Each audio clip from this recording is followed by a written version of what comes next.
manifesto e temos que saber muito bem os pontos que a gente vem aqui defender. Obviamente a gente vem aqui pelas crianças, pelos nossos filhos, porque os nossos filhos são o nosso futuro. Se o futuro deles não for bom, o nosso não será de certeza. Portanto, é absolutamente necessário protegê-los. Então, vou aqui ler aqui com a minha colega. As crianças e jovens são os menos afetados pela Covid. No entanto, têm sido os mais prejudicados pelas medidas. Com o argumento de proteger os mais velhos, temos sacrificado o bem-estar e o desenvolvimento das crianças e jovens. Numa altura em que todos os setores da sociedade começam a ver algum alívio nas medidas sanitárias, as escolas continuam com as mesmas restrições e aqueles que deveriam ser os primeiros a ser aliviados deste peso continuam a carregá-lo sem nenhuma justificação para tal. Portugal tem sido dos países que mais sacrificou as suas crianças e jovens. E apesar de em muitos países da Europa ter havido algum alívio nas restrições nas escolas, Portugal escolheu até agravá-las este ano letivo. A forma como as crianças estão a ser tratadas atualmente, sobre o pretexto pandémico, irá definir não só o futuro delas, mas também o nosso. Que futuro queremos? Que sociedade é que a gente está a criar? O número de crianças e jovens com problemas de ansiedade tem aumentado. O número de crianças com problemas de depressão tem aumentado. O número de crianças com problemas de automutilação e o número de suicídios nas crianças e jovens tem aumentado. Isto é muito grave. E muitos dos danos causados no seu desenvolvimento só serão visíveis daqui a alguns anos. Por exemplo, as crianças nas creches, o que é que lhes vai acontecer quando elas não sabem ler emoções porque estão habituadas a olhar sempre para um tutor ou alguém de máscara? Que danos mentais, morais e a nível de saúde se está a provocar nas crianças? A Aliança Lusa, os organizadores deste protesto, condenam veementemente a forma como estão a tratar as nossas crianças no contexto escolar, configurando algumas situações um grave atentado aos seus direitos. Um relatório da Unicef, citado por Sarah Johnson, da Guardian, 5 de outubro de 2001, sobre o impacto da Covid-19 na saúde mental de crianças e jovens, revela que 1 em cada 5 jovens de 15 a 24 anos em todo o mundo sofre de depressão com receios extremos sobre o futuro e a família. Segundo o Royal College of Psychiatrists, no Reino Unido, 16% das crianças com idades entre os 5 e os 16 anos foram diagnosticadas com transtorno mental em 2020.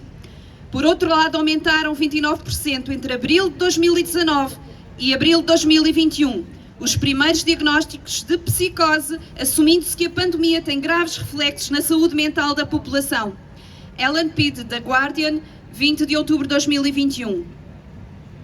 Numa reflexão sobre os impactos da Covid-19 na saúde mental das crianças e jovens, Diário de Notícias, 1 de novembro de 2021, o psicólogo Alfredo Leite afirma que o suicídio é a principal causa de morte em crianças e jovens adultos em Portugal. Não é saudável que as crianças cresçam podendo pensar que são perigosas para os seus cuidadores e que estes podem também ser perigosos para a saúde delas. Desta forma, trazemos para este manifesto as seguintes exigências. Ponto 1. Os problemas de saúde mental das crianças e jovens não podem ser levados de ânimo leve. É o futuro destes que está em jogo. É necessária uma intervenção rápida, uma avaliação séria sobre a sua saúde mental, acompanhada de soluções. Estas medidas podem incluir acompanhamento psicológico, atividades extracurriculares, convívio saudável, liberdade para brincar e socializar sem imposição de máscaras. E outras medidas de mitigação que os ajudem a superar quase 2 anos de culpabilização e medo. Isso passa, claro, pelo fim das medidas indicadas nos pontos seguintes, bem como outras que venham a ser identificadas como adequadas. Ponto 2. No ponto 2, queremos que haja o fim da obrigação do uso de máscara ou certificado para crianças e jovens, seja qual for a idade. Ao fim de mais de 1 ano e meio do início da epidemia, já temos dados suficientes para concluir que as crianças não são muito afetadas pelos vírus. Os estudos mais recentes mostram que até aos 18 anos a taxa de mortalidade é de 0,005% e quase nenhumas adoecem com muita gravidade. Se os adultos podem estar em espaço fechado a comer sem máscara, por que é que não podem estar as crianças numa sala de aula quando estas são muito menos suscetíveis à doença? É criminoso! É Ponto criminoso! 3. Fim do isolamento profilático, turmas inteiras, ou mesmo parcialmente, com a justificação de que fica em isolamento apenas por não ser vacinado, após o surgimento de um caso positivo. O isolamento profilático, além de ser inconstitucional, que já não importa, não é? Quando aplicado parcialmente apenas a não vacinados, configura discriminação, segregação, carecendo de fundamento científico. Ponto 4. Acrescenta ainda, viola o princípio da nossa Constituição, o princípio da igualdade. Ponto 4. Queremos o fim das medidas de distanciamento físico entre alunos, dentro e fora das salas de aula. Ponto 5. Queremos o fim da desinfecção com substâncias à base de álcool com um efeito prejudicial para a saúde das crianças, que ainda acontece várias vezes por dia. Ponto 6. Fim do uso de máscara pelos educadores nas creches e jardins de infância, o que prejudica o bom desenvolvimento das crianças. Ponto 7. Exigimos que seja apresentado o consentimento informado no que diz respeito à vacinação de crianças e jovens contra a Covid-19. Consentimento informado quer dizer que as crianças e jovens sabem o que estão a fazer. Eu tenho neste momento o meu filho a vacinar-se, com 20 anos e saudável. Onde é que eu ia? Que os jovens sejam acompanhados do seu encarregado de educação e lhes sejam dados a conhecer os eventuais benefícios da vacinação contra a Covid-19, assim como todas as eventuais reações adversas. Ponto 8. Sensibilização e responsabilização dos funcionários, diretores de escolas, professores que excedem em muito as suas competências e responsabilidades, impondo regras, leis dúbias ou inexistentes que violam direitos fundamentais. Tais práticas, entre outras, passamos a citar alguns exemplos do que tem acontecido ultimamente nas escolas portuguesas. A. Impedimento de frequência nas aulas, mas só a alunos com determinado estado vacinal, quando um dos alunos ou professores testam positivo. B. Questionamento sobre o estado de saúde das crianças, se foram ou não inoculadas, violando o direito a sigilo médico individual.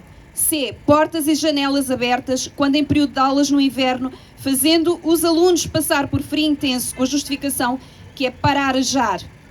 Esta medida não tem fundamento científico e é prejudicial à saúde das crianças, bem como à aprendizagem, podem arejar as salas nos intervalos. D. Proibição de convívio entre alunos. Sabemos de casos em que acontece, como por exemplo não poderem todos almoçar na mesma mesa ou de mais de X alunos por mesa. E. Incitamento ao repúdio ou humilhação de alunos pelos seus pares, quer porque não usam máscara ou porque não se vacinam. Ponto 9. É necessário olhar também para as crianças e jovens com necessidades educativas especiais, cujas rotinas e apoio especializado, terapia e socialização foram brutalmente interrompidas e permanecem longe de ser recuperadas. Ponto 10. Exigimos que o ano letivo decorra a 100% em ensino presencial e que não se volte às aulas online como solução para conter um vírus que já há muito se demonstrou que vai continuar entre nós, é endémico, tal como os vírus da gripe e outros coronavírus, e como já referido, não é grave para as crianças e jovens, a vida não para. Finalmente, além destes 10 pontos relativos às crianças, abrimos um ponto extra sobre algo que não se está a falar na comunicação social e que felizmente agora parou porque vamos ter eleições, mas que é algo muito grave que no nosso governo se preparam para fazer ou para propor. Preparam-se para propor uma alteração à Constituição. E este ponto extra é para expressar que exigimos a reprovação da revisão constitucional proposta pelo PSD, que visa legitimar os confinamentos profiláticos pelo grave risco de abuso de autoridade e supressão de direitos fundamentais que representa.